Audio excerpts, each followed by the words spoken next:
Yung mga airport sa Samar at Leyte nananatiling operational matapos ang malakas na lindol ayon po sa kaap. 27, Noche Gagas, Noche.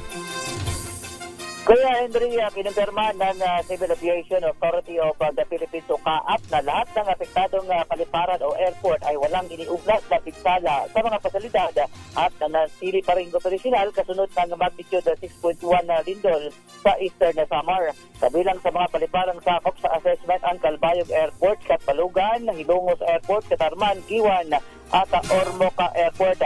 Ang Pulungan Airport naman ay kasalukuyang nakakaranas ng power outage at hinihintay na lang ang pagbabalik ng kuryente. Agad na nagpadala ang CAAP ng mga unit ng Aircraft Rescue and Firefighting kasama ang mga tauhan ng security ng paliparan upang magsagawa ng masusing inspeksyon at yakin ang kaligtasan at integridad ng infrastruktura. Tinitiyak naman ng CAAP sa publiko na ang lahat ng kinakailangang hakbang ay isinagawa upang masiguro ang kaligtasan ng mga airport at mga tauhan nito. Patuloy naman ang kanilang pakipag-koordinasyon sa mga airport manager para sa patuloy na assessment. Arit na ito sa Energy Capas DCRH, una sa Pilipinas, una sa Pilipino.